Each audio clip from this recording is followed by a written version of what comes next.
안녕하십니까? 저쪽이요. 네. 내부를 열어서 보여드릴게요. 안 열어볼게요. 네. 안녕하십니까? 저는 서울 성동구 소재의 BM커피 컴퍼니의 함준식이라고 합니다. 저희가 하는 일은 원두커피 로스팅해서 카페에 공급을 하고, 그 다음에 카페에 필요한 커피 머신 장비 엔지니어로서의 역할을 하고 있고, 또 조그만한 저희 직영 매장을 하나 운영을 하고 있습니다. 오늘 영상을 통해서 제가 주로 말씀드리고자 하는 것은 커피 생두나 로스팅 매장 운영 이런 쪽에 대해서는 이제 잘 하시는 분들이 많기 때문에, 제가 매장 운영함에 있어서 매장 사장님들이 처음에 머신을 접할 때 보급형 머신과 하이엔드 머신의 가격 차이가 이제 엄청나게 많이 나는데, 가격 차이가 왜 나는지, 그 다음에 하이엔드 머신과 보급형 머신의 예산 차이가 많이 나는데 그걸 갖다가 어떤 걸 선택을 했을 때 가장 효율적인 선택을 할 수가 있는지, 그리고 본인의 매장에 맞는 머신은 어떤 건지, 이런 것들을 선택하기에 참조할 만한 내용들을 한번 설명드리겠습니다. 좋아요, 구독, 알람.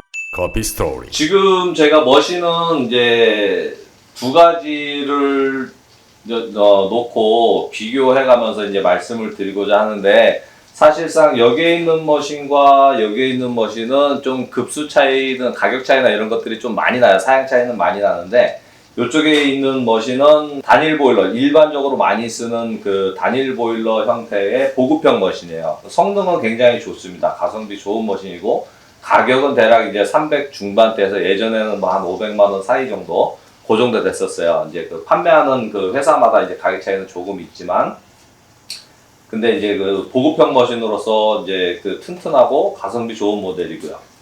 요 머신 같은 경우는 하이엔드 모델 중에 이제 한 가지로서, 투그룹 같은 경우는 대략 한 2천만 원 정도. 그 다음에 이제 하이엔드 머신 중에 가장 많이 사용하는 이제 라마르조코 모델들 같은 경우도, 투그룹 같은 경우는 대략 한 2천만 원 정도, 이제 그 정도 되죠. 커피 머신의 이제 기본 원리는 물을 갖다가 내가 원하는 온도에, 적정한 온도에, 보통 추출 온도가 이제 92도에서 95도 정도 추출하니까 얼마나 안정적인 추출을 하느냐, 그 다음에 압력을 얼마나 안정적으로 밀어주느냐, 스티밍을 갖다가 얼마나 또 신속하게 잘 좋은 우유 스티밍을 할 수가 있느냐, 이제 에스프레소 머신이 하는 일은 이제 그거잖아요. 지금 여기 이 모델에 보이는 게 가장 전형적인 단일 보일러로 구성이 된 에스프레소 머신의 내부 구조예요.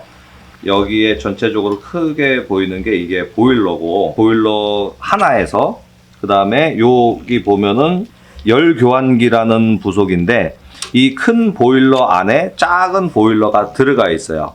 말하자면은 이게 중탕하는 방식으로 큰 보일러 안에 작은 보일러가 이렇게 관통이 되어 있는 형태죠.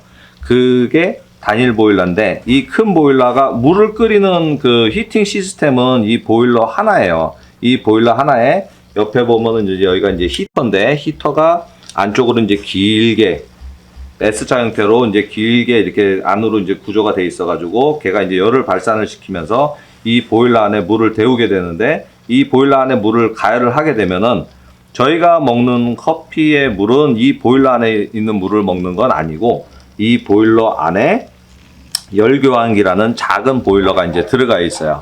이 작은 보일러 안에 있는 물만 순환을 하면서 그게 이제 추출구로 나와서 저희가 먹는 커피 물을 공급을 하게 되는 거죠. 머신의 물의 구조를 보면은 이쪽에 대부분의 이제 펌프 모터가 있어요. 펌프 모터가 수가 이제 필터를 통한 물이 들어와서 펌프 모터를 통해 가지고 이게 1차적으로 보일러 이제 양쪽으로 이제 나뉘게 되죠. 물 하나는 이제 메인 보일러 쪽으로 들어가고, 또 물줄기 하나는 메인 보일러 안에 있는 열교환기 안으로 들어가서 물을 1차적으로 데워서 그 데워진 물이 요 헤드를 통해서 저희가 이제 음료를 추출하는, 커피를 추출하는 이제 추출수로 가게 되죠.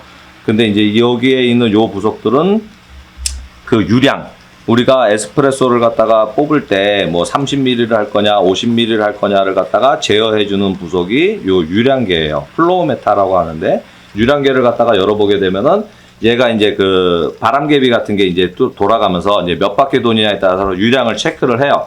얘는 이제 물을 cc로 체크를 하는 게 아니고 몇 바퀴 뭐 100바퀴면 100바퀴, 200바퀴면 200바퀴 그렇게 해서 이제 얘는 이제 그 계산만 정확하게 해내죠. 여기에서 이제 추출을 할 때 30ml를 추출하겠다 아니면은 50ml를 추출하겠다는 여기서 이제 저울 계량기나 뭐 저울이나 이런 거를 통해서 우리가 이거 제어를 할 수가 있죠.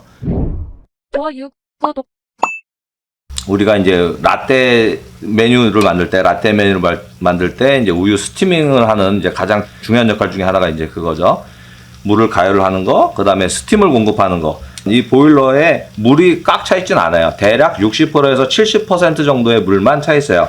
뭘 통해서 알 수 있냐면은 여기에 꽂혀 있는 게 요게 수위 센서예요. 요 수위 센서가 물이 보일러가 전체적으로 이렇게 있을 때 100% 보일러 크기를 100%로 봤을 때 대략 한 70% 정도의 물이 차고 거기에 닿게끔 요렇게 수위 센서가 꼽혀 있는데 요게 수위 센서 밑으로 내려가게 되면 물을 오토로 공급을 하게 되고 수위 센서에 닿게 되면은 이제 물 공급이 차단이 되죠.